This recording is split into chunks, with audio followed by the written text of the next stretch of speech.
Hello, I'm Susan Elliott, the News and Special Reports Editor for Musical America. And today we're going to be speaking with Ron Schiller and Anne Johnson. He is the founding partner and she is a vice president for the Aspen Leadership Group, which is one of the top executive recruitment firms. I wanted to ask them about the huge turnover at the executive leadership level in our field. I've noticed, for instance, the retirements at the Boston Symphony, the Detroit Symphony, the Spoleto Festival, the new artistic leader at the Lincoln Center, and also ask them about the fact that our job listings at Musical America are about 25% ahead of where they were in 2019 at this same time period. So I want to find out what is going on in our field.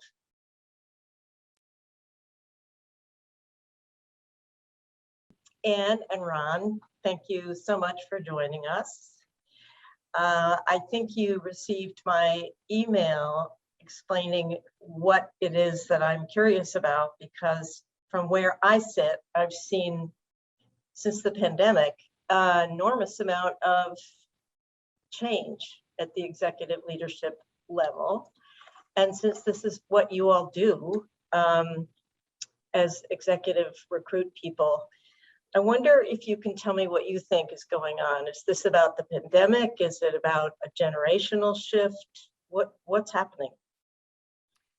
Well, I'm going to start and share a few thoughts and then ask Anne also to share some thoughts on that question specifically, sort of as an overarching framing question. We're certainly all seeing some, I would say, postponed, some backlog of change. Some of that was due to postponed retirements. We've had a number of arts executives at all levels tell us that they were planning to retire, but they felt that they couldn't leave their organization in the lurch. And so they delayed that retirement or postponed that retirement. We also had have some in every search who tell us that they were looking to make a change, looking to make a move, had sort of run out of things to do in their current position or didn't have an opportunity to move up. But they also a lot of times postpone that, and they either postpone that out of loyalty to the organization, not wanting to leave them in the lurch, or for simple personal reasons. They didn't feel comfortable making a move professionally. They didn't feel comfortable making a move for their family. And so I think we're seeing that there was a backlog, and now we're catching up with some of that. But there also is, of course, the increased pressures that have been brought on over the course of the last, several years at least, but over the course of the last couple of years, the pressures related to pandemic, financial, they certainly exposed some challenges that organizations have had in their governance. They've exposed some challenges in relationships with community and board, and all kinds of things have, I think, added some pressure on top of, gosh, the incredible pressure that we were all facing just as human beings over the last couple of years. And so there's a little bit of exhaustion.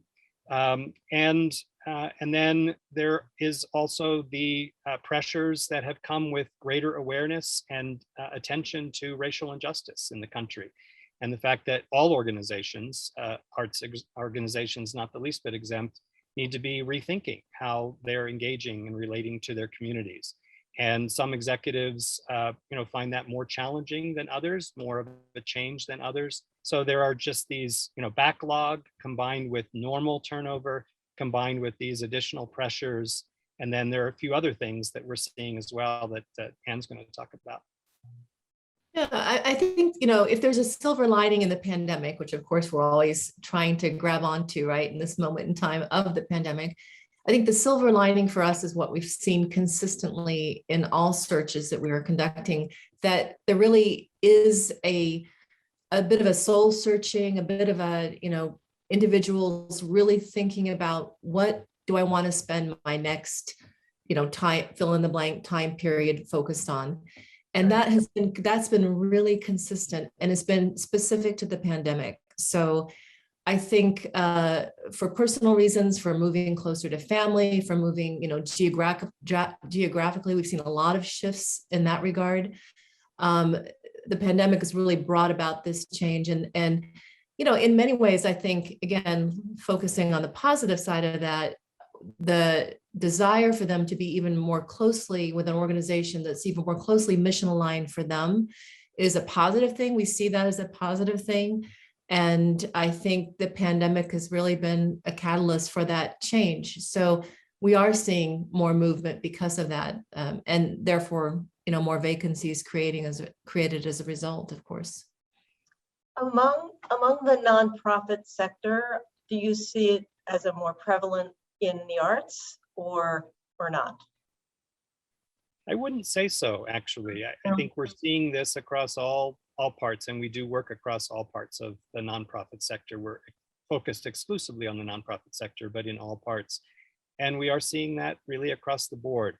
I think if there's something that's a little bit different about arts organizations, and this would also be true of human services organizations, those that are really very close to their community, I think there is some of that additional pressure to think about in new ways. How are we engaging our entire community?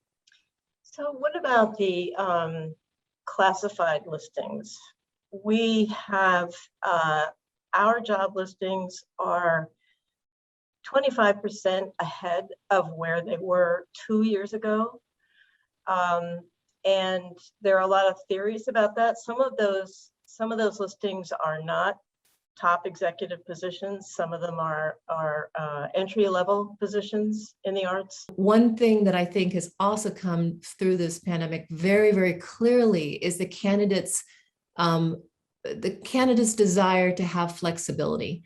That has been crystal clear to us, again, in all of our sectors searches that we perform, all the sector searches we conduct. The candidates are demanding flexibility. They have experienced this year. They've been successful remotely for a year, and they really don't want to go back to business as usual and the status quo. They are asking organizations to be able to think creatively with them, even if the position's not going to be fully remote, which, we understand not organizations can sustain the fully remote position, but we're hearing the flexibility. Is there a way that I've learned now to adapt to my child's schedule, and we've figured out way to, kind of work my child's schedule into my own. I want to continue that to some degree. What level of flexibility can the organization offer me? And we're seeing that as a real distinction between organizations that are being more successful, I think, in hiring candidates right now, and organizations that are kind of, maybe having more of a challenge, right? If there's not a level of flexibility that we're hearing from candidates. What about the other side of the coin? What is it that organizations, aside from knowing they have to be more flexible, what are they looking for now that they may not have been looking for before? Or where do you see the biggest gaps in candidates for employment in the arts? Well, I'll start this one and just say, one of the things that we're hearing from everybody is a desire to work in an inclusive environment, an inclusive culture. And there's been a lot more attention to diversity, equity, and inclusion over the last couple of years than I've seen in my career, in my lifetime. We've talked about it for 30 years, but there's much more conversation. And it's not just candidates of color or gay and lesbian candidates or candidates with physical disabilities or others who are looking for that. It's all candidates. And we find a whole millennial generation that really wants to be in a culture that is truly inclusive.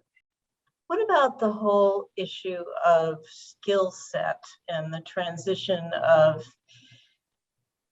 from one kind of profession to another, or from one level of work at an organization to a different level? What is it that the organizations themselves are looking for? One thing I would think for arts organizations in particular to be open to, again, is if that person can bring a skill set, but bring it from a different sector perhaps, or bring it from a, more junior experience within a different sector. I've worked on a couple searches recently where for arts organizations where we've had that conversation that, what are the skill sets you're looking for? Could that person come in from a different sector and be successful? And if so, what do we need to test for? What kind of interview questions do we need to ask of that candidate? But that willingness and openness to be able to come in from a different environment into the arts, I think is really, really important right now, and in the future. I think we're seeing a lot of conversations around. I'm having a lot of conversations around that. Maybe you are too, Ron. Yeah, well, it certainly opens to a much larger and much more diverse candidate pool if we can focus on skills rather than on specific jobs held in specific institutions. And so I think there are different parts of the nonprofit sector that have been traditionally more open to those transferable skills. And I would say I probably would put arts and culture a little bit less open to those. So we are encouraging that look at what are the must-haves around skills, rather than falling back on the easier thing to do, which is just to look at someone's resume and say, well, they have almost the same job in this other organization, so they're going to be a better fit for us. We try to steer away from that. What about the huge generational shift in terms of the facility with digital technology and social media and all that kind of stuff? Is that how important is that? Well, I think it depends. It depends on the job. It depends on what the organization needs at this particular time. So, there's a lot of attention. There's been a lot of attention in the whole arts and culture world on the audience is dying, the audience is gray, the audience is going away. So we have to bring younger people into the hall. We have to bring younger people onto the board. The only way we're going to solve this. And if you really look back at orchestra, for example, board reports, which I've studied from 20 years ago, 40 years ago, 60 years ago, 80 years ago, they were having exactly the same conversation. And, I think a lot of us have seen that we're running around chasing career, chasing children, chasing all kinds of things when we're in our 20s, 30s, 40s. We don't necessarily have a lot of disposable income or time. And we come to some of these things perhaps later in life. Maybe we come early a little bit, but we come to a board seat, or we come to a position of giving, or we come to a position of subscribing or regularly attending later in life. And so I think it's a similar kind of thing when you're looking at careers, is we need a lot of different skills in our organizations. And we certainly need skills that are going to allow us to attract new audiences in ways they want to be attracted. But I also think we can't lose audiences who are used to being attracted in different ways. So I think, the answer is not very straightforward or simple, but it's doing that assessment of what skills do we need across the whole team. And then let's make sure that some of our people have each of those skills and that we complement each other.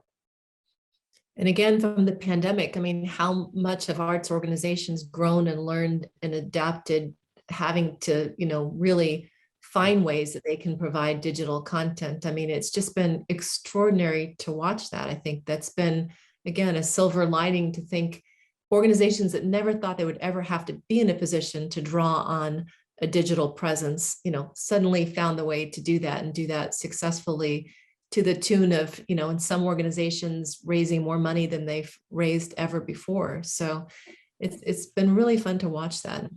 Yeah, and it gives us such a great both and opportunity here.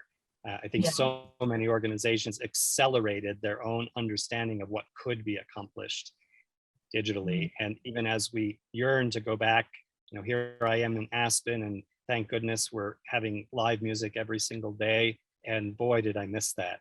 But at the same time, I hope that some of the things we were able to do, I'm sure that some of the things that they were able to do here will be preserved and become a both and, rather than just a replacement. I want to go back to the classified job listings, and whether what we see in our sort of limited view is reflective of a larger picture in the country, and whether it would be safe to say as an economic indicator that it means people think they have enough money to hire more people. We're actually trying to figure this out, and I've had conversations with a lot of other search firm owners, trying to figure out, even in our own hiring, we're certainly seeing more demand for search services, and we're seeing, like you, Susan, more positions listed, but we're all trying to figure out how much of that is delayed hiring, and how much of that is increased need. And then there is this piece that you touched on, which is, I'm not so sure that it's necessarily people are going to stay home altogether, but they are going to look for more flexible or need more flexible employment opportunities. So I think that is a big remains to be seen. I think we won't really know until probably about a year after pandemic what the mix of those things is. So we are out of time, of course. I want to thank you both so much. This was really, really helpful to me. I was beginning to think that this was just in our business that this is happening, but I see now that there are lots of reasons besides the generation shift. So thank you so much for talking to us. I really appreciate it. It's great to be here with you. Thanks for having us. Yeah. I think it's a great time for people just coming into the profession, because there are a lot of opportunities.